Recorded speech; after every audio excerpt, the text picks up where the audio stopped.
Meron nga tayo ditong lobsters, mga kulay. Meron ding female lobsters kung tawagin. Itong female lobsters, nagulat ako kasi first time ko itong kainin. Sobrang laman, sobrang yummy, at sobrang taba. Ang sarap talaga mga kakulay.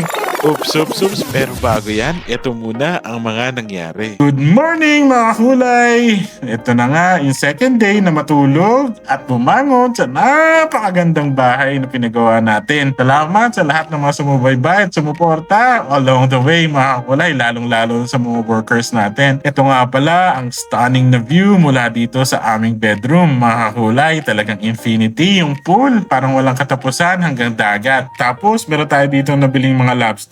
Ang sabi nila yung mga lobsters ay lalaki, yung mga lapad naman ay lobsters na babae. May mga isda din tayo dito. Ito na nga yung lobsters na babae, tapos masasarap na isda ang sausawa natin. Napakasarap na toyo at kamatis. Meron din tayong giniling dyan. Ito nga yung stunning view mga kulay. I still can't believe na akin to mga kakulay. Look at that. Meron tayong ganitong property. Talagang thank you! Thank you Lord! Thank you Papa Jesus! I'm so grateful. I'm so happy. Ito nga yung lobsters na tinutukoy ko, yung female lobsters. Mga kulay, ngayon lang ako nakakain itong babae kasi yung male lobsters yung medyo mas mapula. Yan ang famous doon sa Maynila. Pero dito sa Kapalonga, ngayon ko lang nakita yung tinatawag nilang female lobster. Yung female lobster na yan, mas malinamnam, mas malaman, mas mataba at mas yummy para sa akin mga kulay. Tapos minukbang ko na yung giniling, napakasarap din. Bubuksan na nga natin tong male lobster. Ito talaga yung lobster na kinalakihan natin doon sa Maynila. Masarap at yummy. Pero itong female lobster, dito talaga ako na-amaze kasi mas masarap siya mga kulay, mas malaman at talaga namang mas malasa. Kung akong papipiliin itong female lobster kung tawagin, ang mas gusto ko. Kung mali man ang tawag ko, yan ang tawag dito sa amin ng mga ilang tao dito. Kaya naman, yun na lang din ang itatawag ko for now. Mga kulay, kain po tayo. Kunin nyo na po yung pagkain nyo. Sabay-sabay na tayo.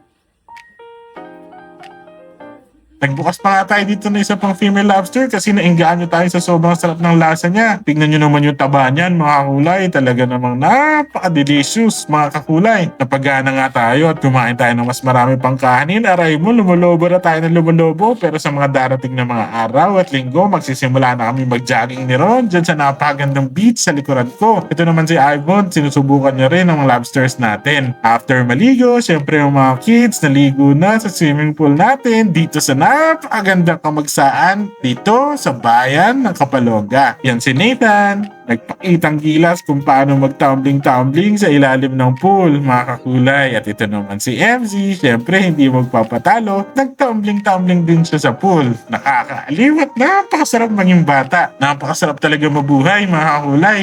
Habang ini-enjoy nga ng mga kids yung kanilang pagsuswimming dito, ako naman ini-enjoy ko yung napakagandang tanawin, yung napakagandang dagat, yung napakasariwang hangin, at yung napakatahimik na vibes dito. Wala na akong hihilingin pa, parang it's a perfect life kung iisipin. Meron kang swimming pool overlooking na napakagandang dagat. Tapos pumunta si Bon doon sa poblasyon, sa bayan, bumili ng bigas kasi wala na kaming kakaining kanin. Ano sa English ang bulak?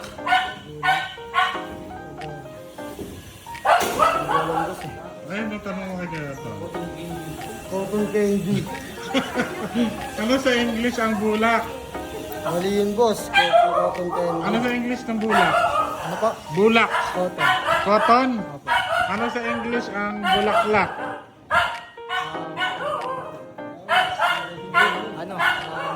Ano? Ano English ng bulaklak? Flowers. Mali. Kotonton. Yun lang mga ulay. Salamat sa pagsama sa amin sa another food and travel adventure. Bukas ulit ha. Yun lang. Thanks. Bye! Hindi ko na, boss, laging nasa